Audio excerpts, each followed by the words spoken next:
Baik.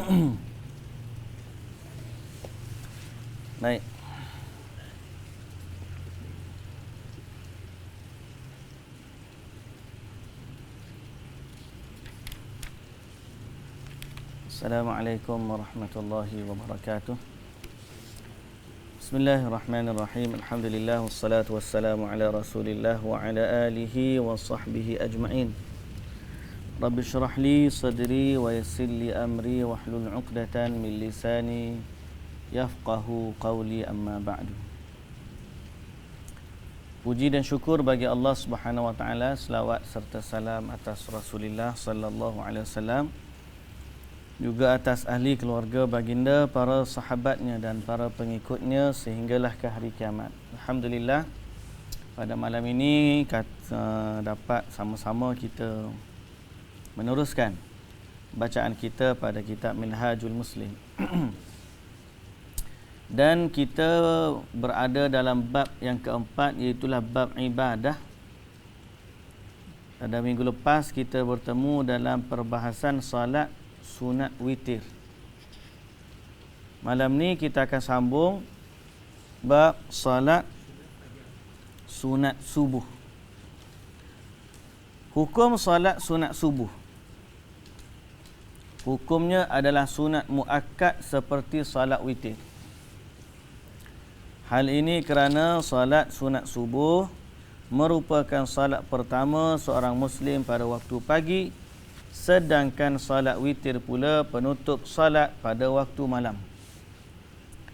Rasulullah sallallahu alaihi wasallam senantiasa menjaga solat sunat subuh ini dan tidak meninggalkannya, serta menggalakkan umatnya dengan sabdanya, rak'atal fajri khairun minad dunya wa ma fiha. 2 rakaat subuh, 2 rakaat sunat fajar lebih baik dari dunia dan seisinya. Dan diriwayatkan dalam riwayat At-Tabrani, la tada'u rak'atayil fajr, rak'atayil fajr walau taradatkumul khail. Jangan kamu tinggalkan 2 rakaat fajar walaupun diserang oleh kuda. Jadi dia lebih kurang sama salat witir dengan qabliyah subuh. Dari sudut tuntutannya, Nabi sallallahu alaihi wasallam tidak meninggalkannya. Dan sebagaimana yang disebut tadi, salat witir ni penutup salat malam, dan salat subuh pembuka, salat sunat subuh pembuka salat di waktu pagi. Dan Nabi tak tinggal kerana waktu itulah waktu keberkatan yang paling utama. Dia waktu sepanjang atau sepertiga akhir malam tu bermulalah waktu berkat. Kemudian sampai subuh, habis je salat subuh, bermula lagi waktu keberkatan.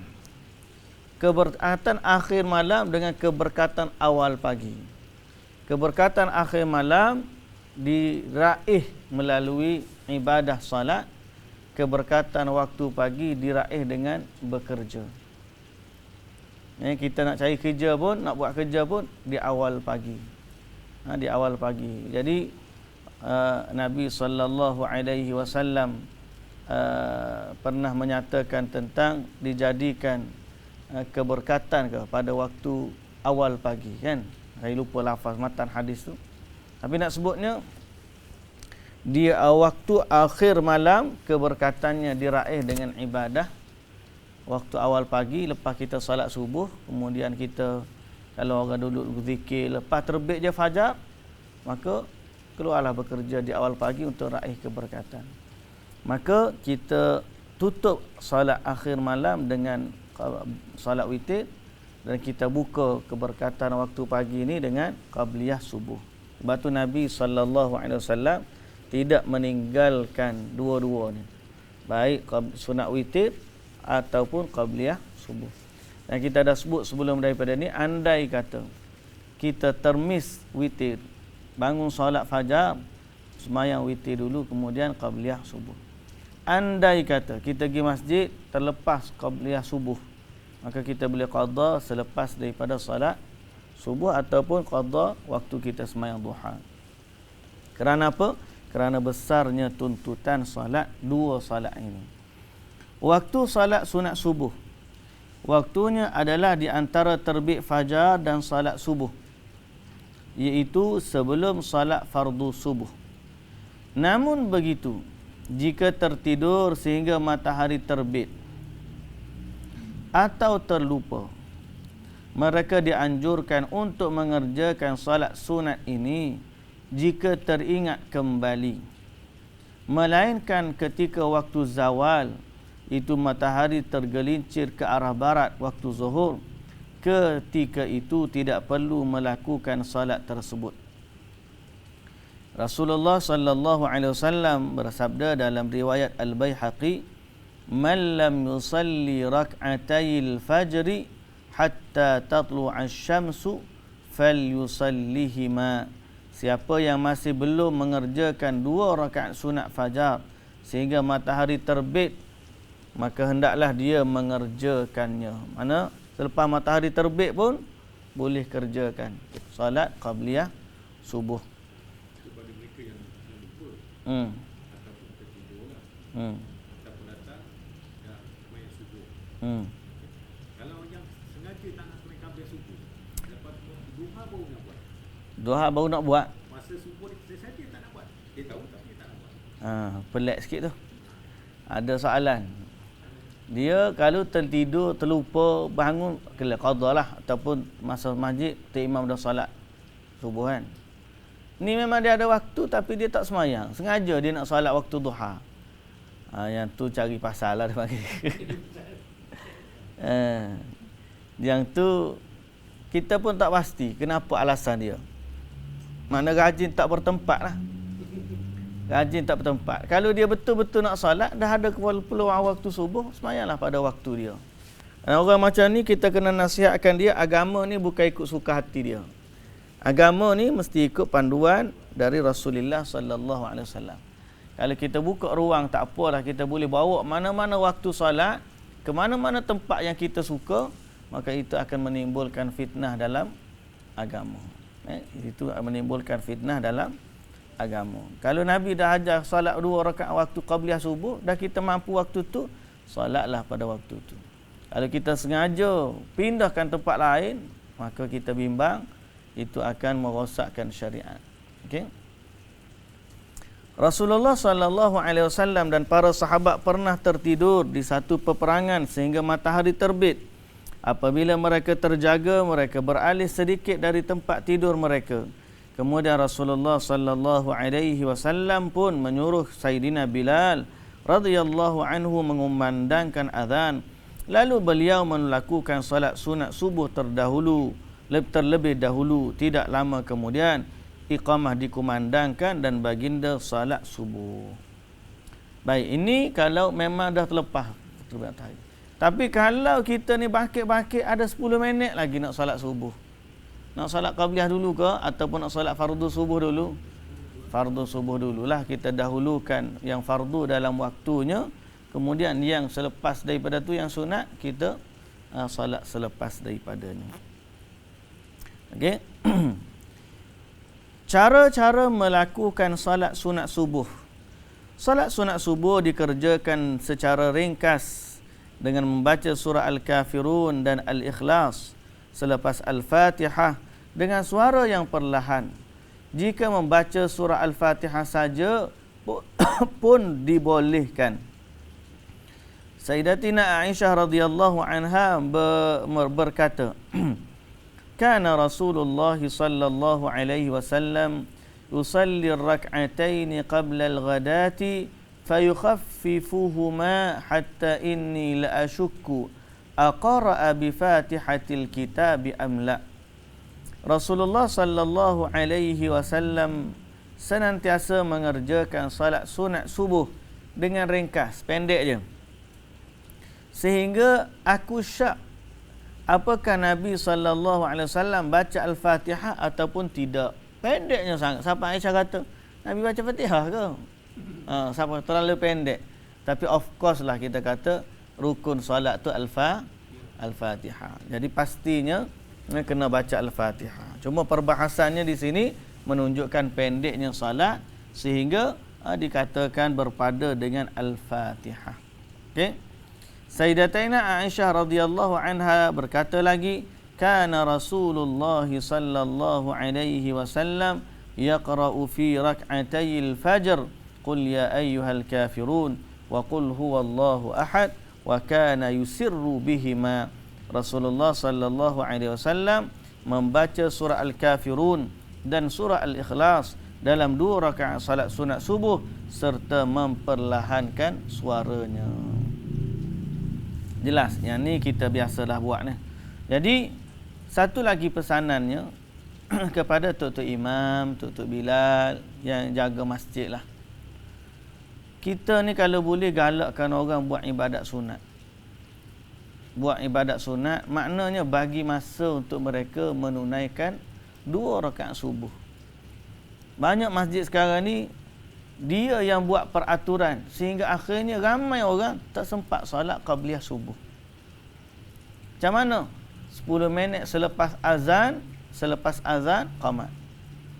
10 minit selepas masuk waktu. Azan saja dah 3 minit dah. Lepas tu nak solat qabliyah subuh 7 minit tinggal. 7 minit tu bagi orang yang duduk dalam masjid dah lah. Bagi orang yang sampai pintu pagar masjid nak jalan pun kadang-kadang semput. Bagi orang yang mana apabila dia terlena bangun-bangun orang azan subuh, memang confirm silat-silat solat jemaah di masjid pun tak sempat. Jadi sayugia diingatkan. Ada orang kata, tuan, jangan solat tunggu kita, biar kita tunggu solat. Betul. Nah, asalnya memang kita tunggu solat, bukan solat tunggu kita. Tapi sebagai orang yang memimpin masyarakat, bukan semua orang duduk di saf yang pertama. Jadi kena bagi masa untuk jamaah ni biar dia ni mampu untuk solat qabliyah subuh. Yang kalau kata 10 minit tu sama level dengan solat maghrib. Azan maghrib kemudian terus qamat. Jadi kita katakan berapa banyak kita telah merugikan pahala dengan tidak mengerjakan qabliyah subuh. Tidak mengerjakan qabliyah subuh. Kalau mazhab Hanafi sampai dia kata sunat solat subuh ni waktu nak cerah dah. Tu terlebih lama lah waktu nak cerah tu. Kita bukanlah sampai nak cerah tu. Memang Nabi SAW solat subuh di awal waktu. Tapi bagilah masa untuk orang qabliyah subuh. Kerana tersangat besar tuntutan solat sunat qabliyah subuh. Satu. Yang kedua, bagi orang yang solat di rumah. Biasanya kita ni solat sunat bila duduk masjid je. Bila solat di rumah, terutamanya PKP ni, pakat tak solat qabliyah belaka dah. Kita pun harap jangan PKP sekali lagi lah. Kena PKP sekali lagi, tak tahu.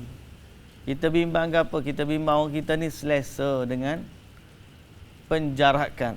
Selesa dengan salat di rumah. Sehingga terbiasa dengan meninggalkan sunnah. Lalu bila nak kembali kepada sunnah tu, dia jadi macam berat. Dia jadi macam berat. Sekarang ni kalau kira SOP tu, siapa pekat ada setengah masjid semalam saya pergi 1.5 meter dia punya penjarakan. Iyalah. 1.5 meter besar. Jauh. Setengah masjid 1 meter je. Saya yang tak tahu. Saya tengok, luahnya jarak saya pergi apa sejadah. Habis orang. Pelik. Kita ingat kita biasa 1 meter je. Tak tahu memang 1.5 meter. Jadi, bila dalam keadaan tu, orang tengok jadi macam pelik kita. Sehingga nak rapatkan saf tu jadi macam Allahu Akbar.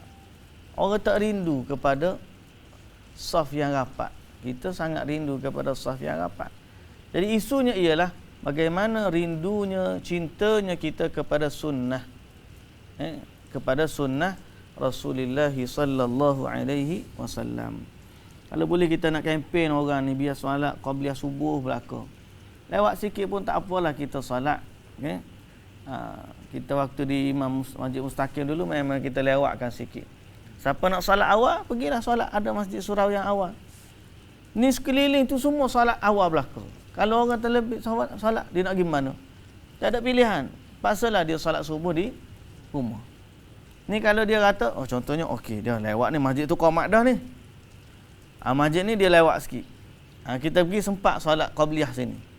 Atau masjid satu lagi, yang ni memanglah. Kalau kita solat dia walaupun dia qomat awal, tapi dia baca panjang. Kita tak sempat ni. Bagi peluang kepada orang solat berjamaah.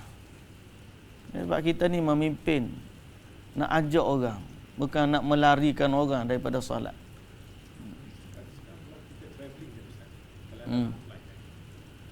Kalau Arab ni dalam salat kita tanya dari subuh ke kapten. Tapi kalau flight tu yang bukan non-stop. Jadi kalau saya driving maju ke Canada, Taiwan memang tak ada ulang. Memang tak ada cakap pun tak ada ulang. So nak kerja subuh tu macam mana? Kadang-kadang saya cakap, lepas sekejap lagi, maksudnya dah cerah dah. Pasal pelarian negeri kan. Iyalah. Macam mana keadaan tu? Adakah saya ambil, okey kalau kata begini, tapi subuh di pukul apa, tapi kita dah terbang, saya begini pukul apa? Saya ambil tengah-tengah. Tentu ya saya buat. Dia kena tengok waktu tempat kita tu. Tempat kita tengok. Tempat. Lepas tahu subuh di pukul apa. Tempat yang katalah yang kepadakan dikatakan flight dia tuju ke mana. Itu ya saya ambil. Kan dia pergi ke mana jalan-jalanan kan. Itu ya saya. Tak tahu saya nak kira macam mana. Saya biasanya sebab tak pernah kita travel. Dia akan beritahu fajar. Kira zon lah kalau kita. Persoalannya ialah kalau kita dalam travelling atas kapal terbang. Kalau nak berkait dengan bab kita ni, perlu tak kita solat qabliyah subuh. Tambah-tambah kalau waktu tu sangat-sangat sempit. Okey. Pertama, cek dulu waktu dia. Nak cek waktu, kembali kepada uruf dia lah. Kembali kepada waktu kapal terbang kita tu berada. Jarak dia pukul berapa, sebab memang kita kena tengok matahari yang terbit. So kalau kita tengok dah mula cerah tu, kita boleh solat dah. Tapi andai kata kita tak tahu, kita agak-agak lah. Kita zon, kiralah timing. Kadang-kadang kita tengok waktu ni, tempat kita nak naik, kemudian waktu tempat kita nak sampai, kiraan jarak masa. Okay? Macam-macam boleh kira sekarang ni. Jam pun kita boleh guna jam ikut zon waktu kan. So kita dah estimate dah. Kalau kita sampai, kita tengok tempat sekian-sekian tu, okay, kita tengok jangkaan kita subuh ni, kita akan sampai di contohnya Bangladesh, Dhaka. Sebab kita tengoklah Dhaka ni mak subuh ke apa. Sama tak tally timing kapal terbang kita sampai situ tu waktu subuh di Dhaka. Kita boleh check lah. Kalau kita tak boleh check, kita kembali kepada zan kita. Zan ni maknanya sangkaan kita bila kita tengok. Dan awak macam mana lagi? Dah kita tak ada cara dah. Tapi jangan tinggalkan solat. Okay? So bila maksud waktu, kita takut waktu cepat nak habis, kita terus solat subuh. Dan kalau lepas daripada tu kita nak solat qabliyah subuh, solatlah. Boleh. Baik. Yang ketiga, solat sunat rawatib. Solat sunat rawatib merupakan solat sunat yang dilakukan sebelum dan sesudah solat fardu sebanyak 2 rakaat. Ia dilakukan sebelum zuhur dan selepasnya. 2 rakaat sebelum asar. 2 rakaat selepas solat maghrib. Dan 2 atau 4 rakaat selepas solat isyak. Baik. Ibnu Umar radhiyallahu anhuma berkata, 2 rakaat dia kata sebelum solat asar. Kita baca dulu. Hafidtu minan Nabi sallallahu alaihi wasallam 10 rakaat. Rak'ataini qabla adh-dhuhur wa rak'ataini ba'daha wa rak'ataini ba'da al-maghrib wa fi baitihi wa rak'ataini ba'da al-isya wa rak'ataini qabla as-subh. Kata Ibnu Umar radhiyallahu anhuma, aku telah hafal 10 rakaat dari Nabi sallallahu alaihi wasallam. Itu 2 rakaat sebelum zuhur, 2 rakaat selepas zuhur, 2 rakaat selepas salat maghrib di rumahnya, 2 rakaat selepas salat isya dan 2 rakaat sebelum salat subuh. Jadi salat qabliyah subuh termasuk rawatib. Saya ingat tak ada yang itu yang masyhur. Aisyah radhiyallahu anha berkata, kana Rasul sallallahu alaihi wasallam la yada'u arba'an qabla adh-dhuhur. Nabi sallallahu alaihi wasallam tidak meninggalkan 4 rakaat sunat sebelum salat zuhur. Okey. Baik. Lain garis lain sekat tu. Ni sunat rawatib yang muakkad. Apa maksud muakkad? Solat sunat rawatib ni kalau ikut kaedah asal,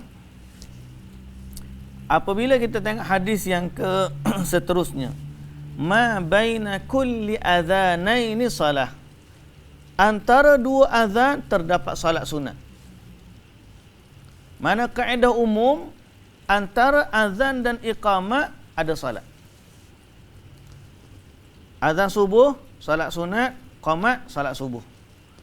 Azan zuhur salat sunat, qamat salat zuhur. Azan asar salat sunat, qamat salat asar. Azan maghrib salat sunat, qamat salat maghrib. Azan isya salat, qamat salat isya. Kaedah asal, setiap antara 2 azan ada salat sunat. Okey? Boleh faham? Dan selepas solat selepas solat ada solat sunat kecuali pada waktu larangan. Selepas subuh dan selepas asar. Jadi selepas zuhur ada. Lepas maghrib ada.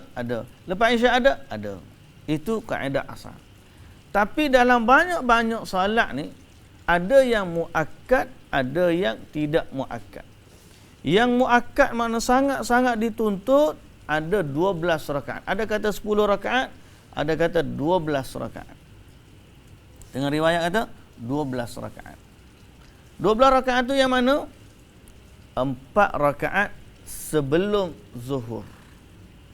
Sebab Aisyah radhiyallahu anha kata dalam hadis yang kita baca tadi, nombor 2, kana Rasul sallallahu alaihi wasallam, hadis riwayat Bukhari, Nabi sallallahu alaihi wasallam tidak pernah meninggalkan 4 rakaat sebelum zuhur. Kata Nabi tidak tinggal. Nabi ni senantiasa solat. Melainkan kalau musafir lah. Tapi kalau duduk biasa, Nabi senantiasa solat qabliyah zuhur 4 rakaat. Jadi sebelum zuhur 4 rakaat. Selepas zuhur 2 rakaat. Kemudian selepas maghrib 2 rakaat. Selepas isyak 2 rakaat. Sebelum subuh 2 rakaat. Jadilah 12 rakaat. Yang ni yang muakkad. Tolok yang ni mana lagi tinggal? Qabliyah sebelum salat asar, sebelum salat maghrib, sebelum salat isyak. Boleh salat? Boleh. Tapi ghairu muakkad. Sunat tapi tidak dituntut dengan tuntutan yang kuat sebagaimana yang sebelumnya. Jadi sebab tu kita kata letak lain. Dan Nabi sallallahu alaihi wasallam kata, rahimallahu ra'an shalla qabla al-'asri arba'a. Allah mencintai, Allah rahmati orang yang mengerjakan salat sunat 4 rakaat sebelum salat asar. Baik, jadi clear yang tu. Mana apa ganjaran dia? Ni projek rumah mampu milik. Dr. Wasid dia suka guna terma projek rumah mampu milik. Kita tukar, bukan projek rumah. Projek istana mampu milik. Projek istana mampu milik. Tuan-tuan mampu tak miliki istana? Kalau atas dunia tak mampulah. Usahakan istana, rumah teres pun belum mampu. Nah, usahakan istana, rumah teres pun belum mampu. Kalau boleh rumah banglo, alhamdulillah. Betul tak? Kalau boleh istana, lagilah. Ni istana mampu milik. Cari mana istana mampu milik? Inilah dia projek qabliyah sunat rawatib. Nabi SAW bersabda, siapa yang salat sunat 12 rakaat sehari semalam, bunyalahu baitan fil jannah, dibina baginya satu rumah di dalam syurga. Dan rumah dalam syurga ni kita panggil istana lah. Sebab pastinya rumah dalam syurga tu lebih cantik dan indah daripada istana raja di zaman kita. Jadi sama-sama kita jaga projek mampu milik ni. Projek istana mampu milik. Kalau dapat satu istana sehari, banyak dah istana. Masalahnya kita ni start buat piling, okey dah. Piling dia ibarat gini lah. Subuh piling. Zuhur pacak tiang, naik tiang. Asar apa? Atap, contohlah asar. Asar ada. Maghrib dinding. Contoh tu saya tak kata tu sebenarnya. Maknanya apa? Baru nak siap rumah, tak cukup satu. Qabliyah subuh buat dah. Qabliyah zuhur buat dah. Qabliyah tiba-tiba ba'diyah maghrib tak sempat. Ataupun ba'diyah isyak. Biasa ba'diyah maghrib, ba'diyah isyak ni tak ada masalah. Isu yang biasa timbul dua. Qabliyah subuh dan qabliyah serta ba'diyah zuhur. Ba'diyah maghrib kita balik rumah dah. Atau duduk masjid dah. Biasanya qabliyah subuh. Biasa apa? Orang nak pergi keluar pejabat awal. Ataupun orang terlewat bangun. Ada isu dia. Qabliyah zuhur. Nak pergi awal. Kena ke awal masjid. Kalau orang bekerja, nak kena kejar pula. Ba'diyah nak masuk pula office. Yang tu betul-betul mencabar. Illa man rahimahullah, kecuali orang yang Allah Ta'ala bagi peluang kepada dia, maka jagalah solat sunat rawatib ini. Terutamanya bila kita dah pencen, tak ada kerja dan ada waktu banyak di masjid, maka jangan tinggalkan projek istana mampu milik.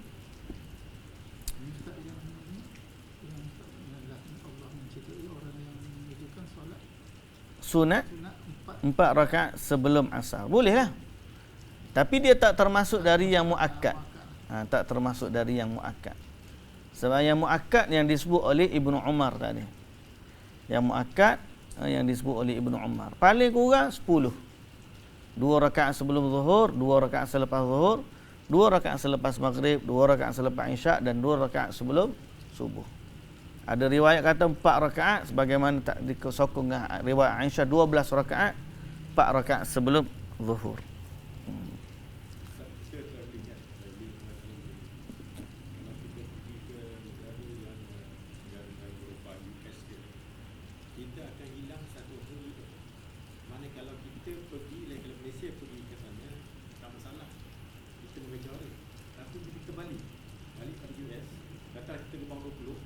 Kita sampai Malaysia 22 hari.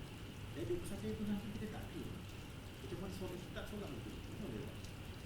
Kita terbang 20. Main tu kan, tapi dah kita hilang lagi. Pasal Malaysia dah awal 1 hari. 21 hari awal. Bagaimana kata kita? Kita merentas masa tu. Asyik soalan. Jadi persoalan dia saya ulang pasal tak dengar ni pendengar kita ni. Kita pergi travel, kita jarak perjalanan kita jauh daripada US ke Malaysia. Dalam waktu kita pergi, no hal, tak ada masalah. Kita pergi, kalau di Saudi lah, kita pergi Mekah. Bertolak subuh sini sampai zuhur sana. Walaupun jarak perjalanan 8 jam, tapi oleh kerana kita serentak dengan matahari, kita pun jadi pendek je waktu beza. Tapi bila waktu kita balik, dia jadi cepat. Masa tu jadi dia kalau tahu dia hari yang sama. Cepat. Sama, tapi macam US kalau macam Canada, dia hari yang berbeza. Mana dia kalau Oh, tapi kita pergi daripada sini spesifik kan? Spesifik. Kita akan ikut spesifik mana dari barat ke timur. Dari timur ke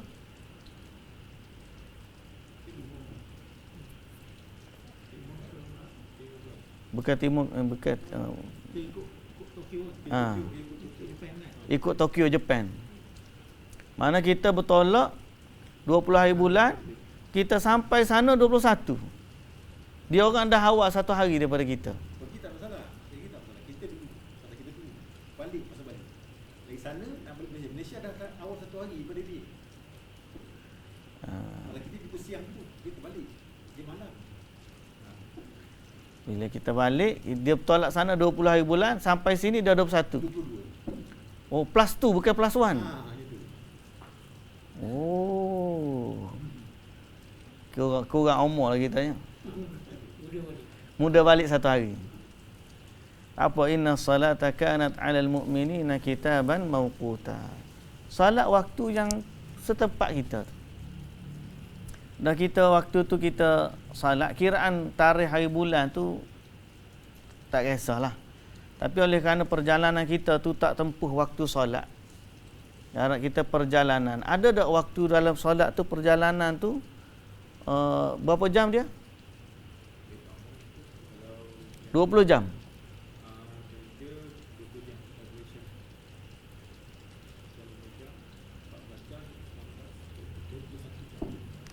21 jam tu tak tempuh waktu solat langsung. Berapa waktu? Dia tak salah, tak rasa itu cuma subuh ke kita nak kejar. Lain boleh jamak-jamak kita dapat dah buat. Kalau salah pasal selalunya. Cuma bila kita sampai je, maknanya kita berjalan 1 hari, sampai pak kita beza 2 hari. 2 hari. Itu beza. Kita solat perjalanan kita lah 24 jam tu kita bagi 5 waktu. Dalam masa 5 waktu tu kita kena solat. 24 jam tu. Hari itu hilang 1 hari. Hari itu hilang 1 hari, tak tahu nak kira lagu mana. Wallahu a'lam. Tapi kita tidak difardukan solat lebih daripada 24 jam 5 waktu. Kita solat 24 jam tu untuk 24 jam 5 waktu saja. Solat tak nak salah. Kat IP dia tulis mayang lah Zuhur rasa tu. Zuhur rasa kita jamak. Lepas tu sampai kat Canada maghrib dengan isyak dia isyak. Itu tak salah. Wallahu a'lam lah. Hari itu hilang 1 hari. Hari hilang 1 hari. Terlebih cepat. Cepat 1 hari. Kena tanya orang biasa travel lah. Saya ni kat Mekah lagi. US tak pernah sapa lagi. Boleh. Kena pergi 1 hari. Tapi macam kita kata tadi, kaedahnya dalam 24 jam kita difardukan solat 5 waktu. Jadi kalau tempoh perjalanan kita tu 24 jam, kita solat dalam tempoh tu 5 waktu, tiba-tiba kita sampai ada beza hari.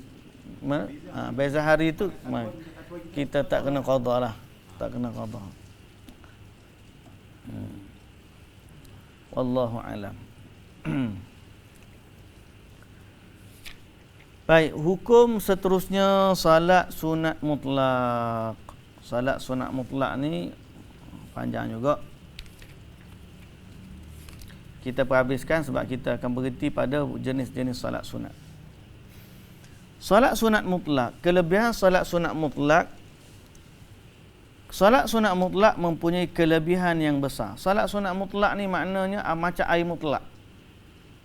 Apa maksud mutlak dalam bahasa Arab mutlak? Mutlak ni apa? Mutlak. Bersih. Jadi salat sunat mutlak, salat sunat bersih. Apa dia maksud dia? Mutlak maksud apa Syahir? Ini kekuasaan yang mutlak. Tak kekuasaan yang bersih juga. Kekuasaan saya secara mutlak. Mutlak ni maksud apa mutlak? Mutlakan. Mutlakan ni bahasa kita mudah kita bagi semata-mata. Semata-mata. Secara mutlak. Kalau air mutlak tu air, semata-mata air.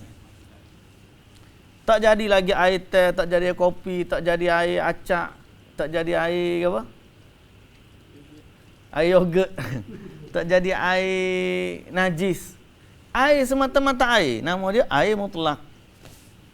Apa air mutlak? Air hujan. Orang panggil, jumpa air hujan? Air. Tak panggil air. Air telaga? Air.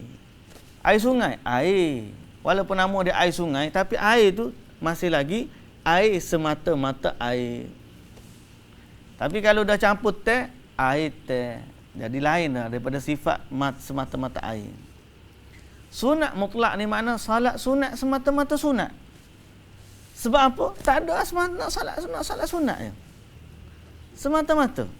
Salat sunat saja-saja. Saja-saja. Salat sunat semata-mata salat sunat. Tak ada kaitan salat subuh ke, tak ada kaitan salat ba'diyah maghrib ke, tak ada kaitan salat tahiyatul masjid. Tak ada. Salat sunat semata. Aku nak salat sunat. Salat apa? Tak ada saja nak salat sunat.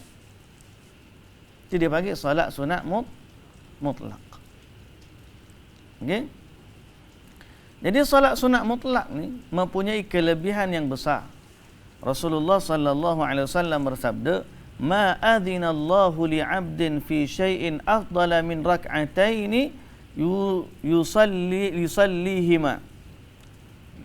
Okey? Wa innal birra la yadhurra la yudharru ala ra'sil 'abdi ma dama fi salati. Rawahu Tirmidzi. Allah tidak pernah mengizinkan seorang hamba dalam sesuatu ibadah lebih utama berbanding 2 rakaat yang dikerjakan oleh hambanya. Sesungguhnya kebajikan akan ditebarkan ke atas kepala seorang hamba, diturunkan rahmat dan pahala kepadanya selama dia masih berada dalam solatnya. Jadi solat sunat semata-mata. Tapi jangan pula dia berhujah dengan hukum solat sunat mutlak untuk dia buat satu solat sunat khusus. Contohnya, dia nak masuk rumah. Bila masuk rumah nak solat sunat, ada masalah? Tak ada masalah. Tapi kalau dia kata, solat setiap kali kita masuk rumah, kita solat sunat 2 rakaat. Sunat. Itu telah mengkhususkan yang mutlak tadi. Dia kaitkan pula dengan masuk rumah. Pada asalnya tak ada masalah. Tapi kalau dia dah kata solat solat sunat setiap kali masuk rumah hukumnya sunat. Dia dah kait dengan tak boleh. Dia telah mengkhususkan sesuatu yang tadinya umum. Dia telah mentakyidkan sesuatu yang tadinya mutlak. Kalau dia kata solat sunat selepas wudu, itu ada, tak ada masalah. Sudah dikaitkan. Apa yang Nabi khususkan tak ada masalah. Apa yang Nabi tak khususkan, kita jangan khususkan. Kita nak solat bila-bila waktu. Berasa tak ada kerja lah ni. Setengah orang waktu duha dia nak sembahyang duha. Habis waktu duha, solat sunat duha habis dah. Nak solat apa lagi? Tahu saja solat sunat ialah Allahu Akbar solat sunat. Boleh? Boleh. Tak ada masalah. Tiba-tiba dia hari tu dapat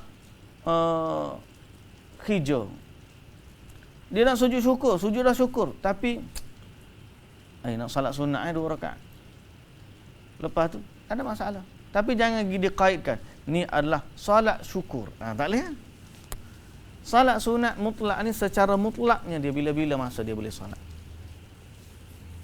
Okey, Rasulullah sallallahu alaihi wasallam pernah bersabda kepada seorang sahabat yang bercita-cita menjadi teman baginda di dalam syurga.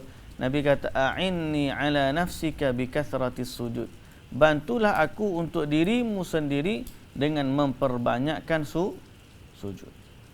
Antara hikmah salat sunat mutlak ialah ia dapat menampung kecacatan salat fardu yang dilakukan oleh seseorang hamba. Rasulullah sallallahu alaihi wasallam bersabda, "Inna awwala ma yuhasabu an-nasu bihi yawmal qiyamah min a'malihim as-salah. Yaqulu rabbuna lil malaikati wa huwa a'lam unzuru fi salati 'abdi atammaha am naqasaha fa in kanat tammatan kutibat lahu tammatan wa in kana intaqasa minha syai'a qala unzuru hal li'abdi min tatawwu' fa in kana tatawwu'un qala atimmu li'abdi fariidatah amin tatawwu'i thumma tu'khadhul a'malu 'ala dhalik." Sesungguhnya amalan manusia yang pertama sekali akan dihisab pada hari kiamat adalah salat. Allah berfirman kepada para malaikat, sedang Dia Maha mengetahui, lihatlah salat hamba-Ku ini. Apakah dia telah menyempurnakan salatnya atau sebaliknya? Jika salatnya sempurna, maka dituliskan untuknya sebagai sempurna. Jika terdapat kekurangan pada salat tersebut, maka Allah berfirman, lihatlah apa hamba-Ku pernah mengerjakan salat sunat. Jika dia pernah mengerjakan salat sunat, maka Allah berfirman, sempurnakan salat fardu hamba-Ku ini dengan salat sunatnya. Kesemua amalan-amalan hamba akan dikira menurut cara sebegitu. Baik. Jadi salat sunat mutlak ni mencukupkan. Bukan mutlak saja sebenarnya. Semua salat sunat mencukupkan yang fardu. Waktu melakukan salat sunat mutlak, bila-bila masa boleh salat, bila-bila masa. Saja-saja nak salat. Contoh, orang salat qabliyah Jumaat. Kan kita dah sebut sebelum ni kan, hukum salat sebelum Jumaat. Kita pergi awal di masjid, kita nak salat, boleh tak? Boleh. Apakah salat tu dipanggil salat qabliyah Jumaat? Tak. Tapi apa niat dia? Salat sunat. Salat sunat mutlak. Okay? Ataupun contohnya kita pergi, tak lah hari Jumaat, kita pergi Zuhur awal. Haji Basri pukul 11 sampai dah semai Zuhur. Azan Zuhur pun tak masuk lagi. Salat duha dah tadi. Saja sebab sembahyang tahiyatul masjid nak salat lagi, salat sunat. Boleh tak? Boleh. Tak ada masalah.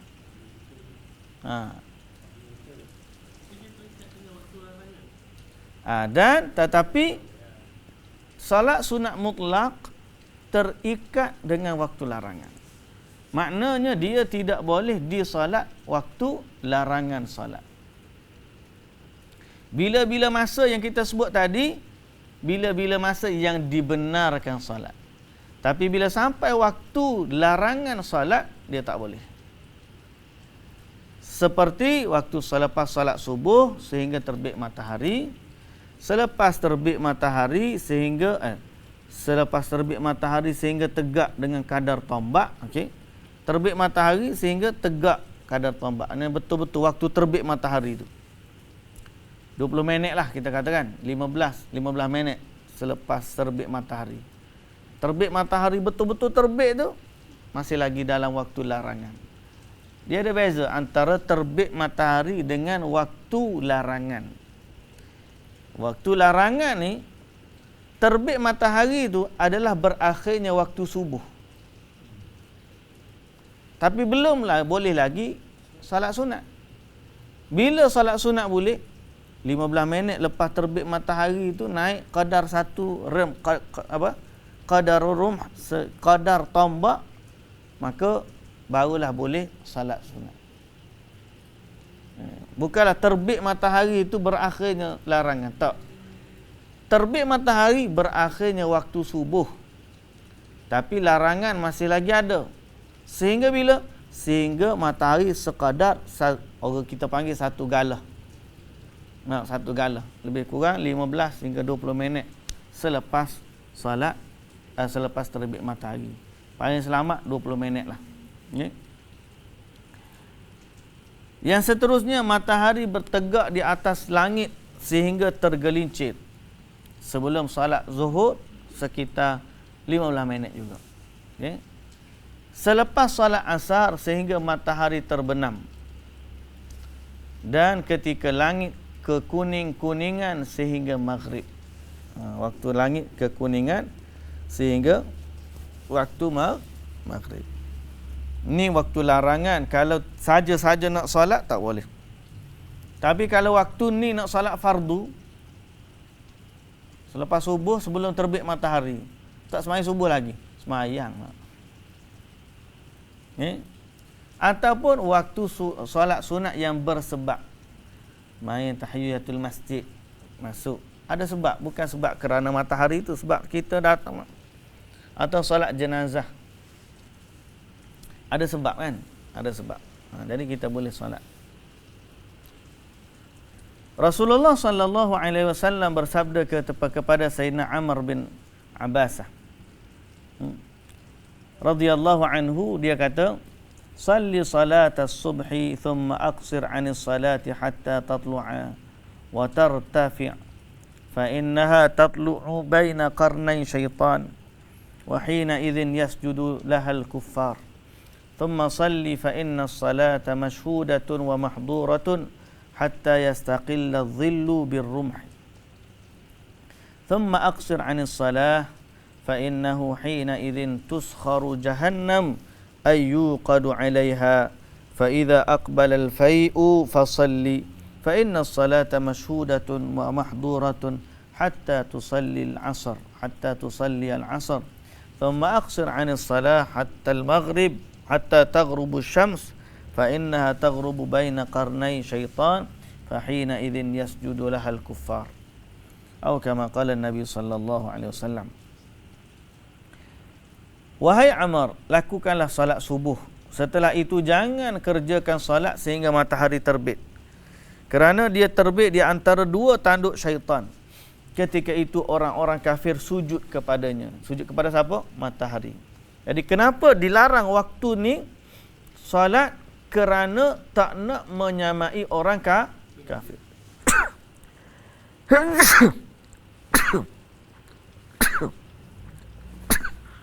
Alhamdulillah.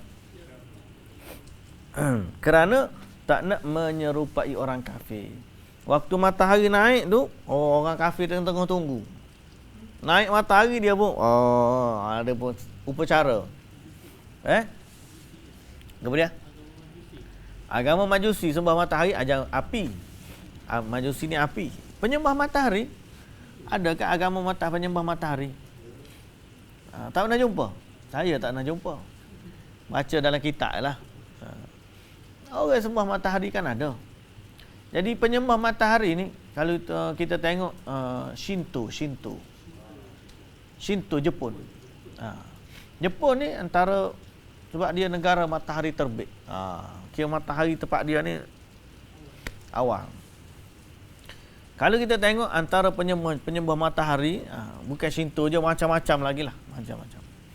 Orang sembah matahari ni, dia bila waktu dia sembah matahari, waktu matahari terbit dan waktu matahari terbenam. Hari terbit dia pun sembah. Matahari terbenam dia pun sembah. Gitu.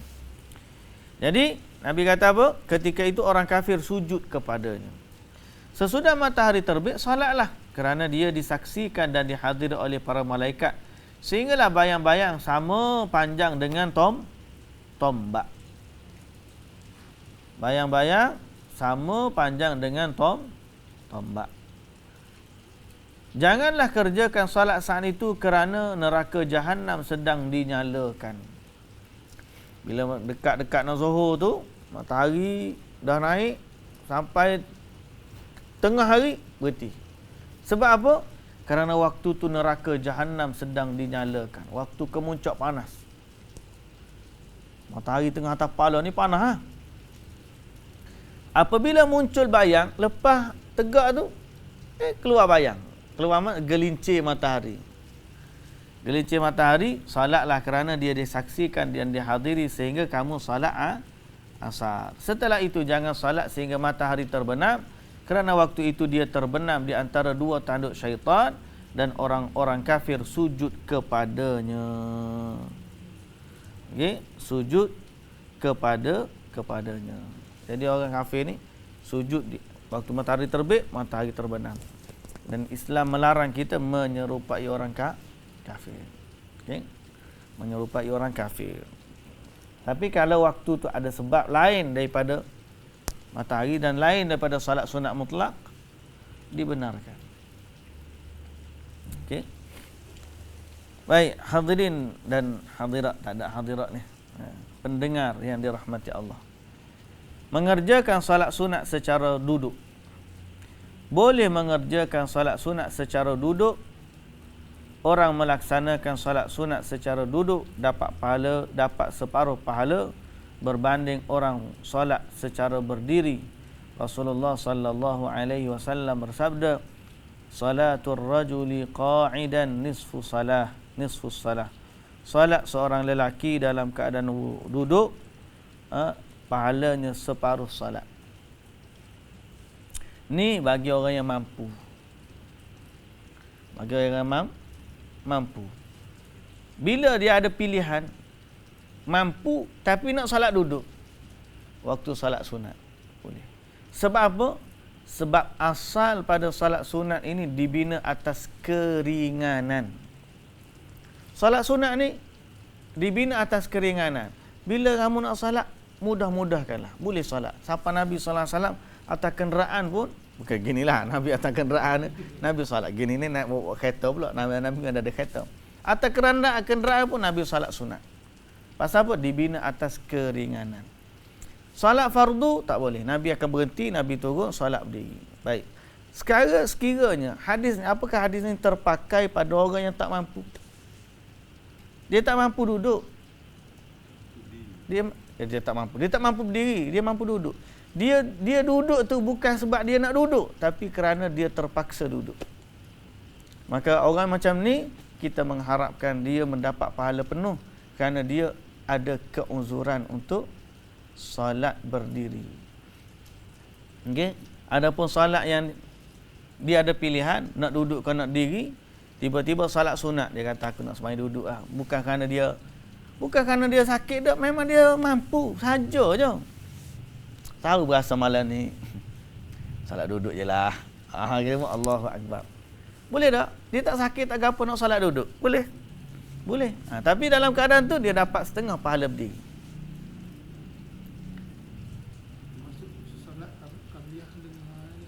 Boleh? Boleh. Kalau kau salat qabliyah ba'da isyak tu, Allahu akbar, lepas assalamualaikum, zikir-zikir. Malah berdiri hari ni. Mari duduk, Allahu akbar. Sembahyang sambil duduk. Boleh. Tapi dapat separuh pahala. Kalau nak pahala penuh bangun berdiri. Tapi dalam kes orang solat berduduk kerana tidak mampu berdiri, yang tu mudah-mudahan Allah Subhanahu Wa Taala menilai ketidakmampuannya itu dan mengganjarinya pahala sebagaimana orang yang mampu. Boleh. Wallahu taala alam. Baik, kita berhenti setakat tu. Insya-Allah pada minggu depan kita akan masuk bab jenis-jenis salat sunat. Wallahu taala alam. Subhanakallahumma wa bihamdika asyhadu an la ilaha illa anta astaghfiruka wa atubu ilaik. Assalamualaikum warahmatullahi wabarakatuh.